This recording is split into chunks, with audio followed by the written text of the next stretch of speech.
ఆ మోకాలు నొప్పులు రావడం వల్ల ఆ కార్టిలేజ్ ఏదైతే ఉంటుందో 2 బోన్స్ మధ్యలో ఉండే కార్టిలేజ్ డిప్లీట్ అవుతా ఉంటుంది స్లోగా. సో అప్పుడే మనకి ఆ నీ పెయిన్ అనేది ఎక్స్పీరియన్స్ చేస్తాం. So once you start recognizing those symptoms, ఆ పెయిన్ సిమ్టమ్స్ రావడం వల్ల మాక్సిమం మంది ఏం చేస్తారంటే మోకాలు నొప్పి వస్తే ఒక పెయిన్ కిల్లర్ వేసేసుకుంటారు. సో పెయిన్ కిల్లర్ ఏం చేస్తుంది, వెళ్ళి పెయిన్ ని మనకి బ్రెయిన్ కి సిగ్నల్ ఇవ్వకుండా ఆపేస్తుంది అంతే.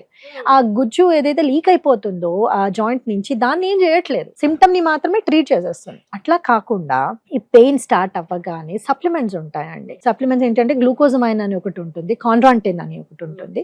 సో ఇప్పుడు మీరు చూస్తే ఇది గ్రాండ్ వాక్ అని ఒక ప్రోడక్ట్ ఉందండి. ఈ ప్రోడక్ట్ లో గ్లూకోజమైన్ 1500 mg ఉంది, కాండ్రాంటిన్ 1500 mg, కుర్కుమిన్ ఉంది 1200 mg, దాంతో పాటు కొలాజిన్, వైటమిన్ సి ఇవన్నీ ఉన్నాయండి. ఇవేంటి వీటి స్పెషాలిటీ అంటే ఈ గ్లూకోజమైన్ అండ్ కాండ్రాంటిన్ ఇవి ఎముకల మధ్యలో ఉండేదైతే గుజ్జు లీక్ అవుతుంది అని మనం చెప్పుకున్నామో, పెయిన్ దేంతోనైతే వస్తుందో దాన్ని స్టాప్ చేస్తుంది, ఆపి స్ట్రెంథనింగ్ మొదలు పెడుతుంది అనమాట. So it is doing 2 actions. ఒకటి ఆ లీక్ నాపుతుంది, ఇంకొకటి ఇట్ విల్ స్టార్ట్ క్రియేటింగ్ ఆ కార్టిలేజ్ ఏదైతే డిప్లీట్ ఉందో ఆ కార్టిలేజ్ ని స్ట్రెంథన్ చేసి ఆ గుజ్జు పెరిగేటట్టు చేస్తుంది అనమాట. ఇట్లాంటి సప్లిమెంట్స్ యూజ్ చేయడం వల్ల ఏమవుతుంది అంటే ఈ మోకాళ్ళ నొప్పులు అనేవి మనకి లాంగ్ రన్ లో రాకుండా ఉంటాయి. అదే మనం ఏమి తీసుకోకుండా జస్ట్ ఈ పెయిన్ కిల్లర్స్ వేసుకొని నడిపిస్తూ ఉంటే స్లోగా డిప్లీషన్ స్టార్ట్ అయ్యి very soon you'll end up in knee replacement surgery. మీరు ఇప్పుడు చూస్తే చాలా మంది 50s లోనే నీ రీప్లేస్మెంట్ సర్జరీస్ చేసుకుంటున్నారు. ఎందుకంటే బికాస్ వాళ్ళు ఈ మోకాళ్ళ నొప్పులు స్టార్ట్ అయిన బిగినింగ్ లో దే డిడ్ నాట్ రికగ్నైజ్. అట్లా కాకుండా బిగినింగ్ లోనే గ్రాండ్ వాక్ లాంటి సప్లిమెంట్స్ మీరు కనుక తీసుకోగలిగితే కార్టిలేజ్ బిల్డ్ అవుతుంది, స్ట్రెంథన్ అవుతుంది.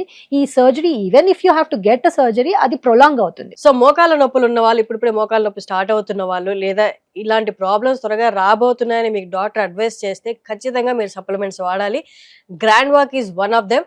ఖచ్చితంగా మీరు వాడి చూడండి. ఒక 6 weeks అండి లేదండి, ఇది 3 to 6 months మేము రికమెండ్ చేస్తాము. And again just to reiterate ఏంటి అంటే ఇవి మందులు కాదండి, దీస్ ఆర్ నాట్ మెడిసిన్స్, ఇవి సప్లిమెంట్స్. ఫుడ్ లో లేనివి మేము సప్లిమెంట్ చేస్తున్నాం అంతే, కానీ ఇది మెడిసిన్ కాదు. అండ్ దీంట్లో ఉన్న ఇంగ్రీడియంట్స్ కూడా అన్ని నేచురల్ ఇంగ్రీడియంట్స్ ఉన్నాయి. సో జస్ట్ లైక్ మనం డి విటమిన్, కాల్షియం ఎలా వాడతామో అవును దాని ప్లేస్ లో సేమ్ అంతే. దీంట్లో వైటమిన్ సి కూడా ఉంది, కుర్కుమిన్ అంటే మన పసుపు నుంచి తీసిన ఇంగ్రీడియంట్ కూడా ఉంది.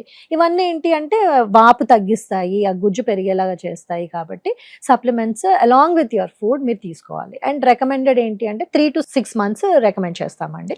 తీసుకుంటే ఒక సాచెట్ ఉంటుంది, దీనిలో డిఫరెంట్ సాచెట్స్ ఉంటాయి. ఆ ఒక సాచెట్ వాటర్ లో మిక్స్ చేసుకొని రోజు ఒక సాచెట్ తీసుకోవాలి. అట్లా 3 to 6 months కనుక మీరు తీసుకుంటే మీకు డెఫినెట్ గా రిజల్ట్స్ ఉంటాయి. థ్యాంక్ యూ అండి. Thank you so much. Every welcome.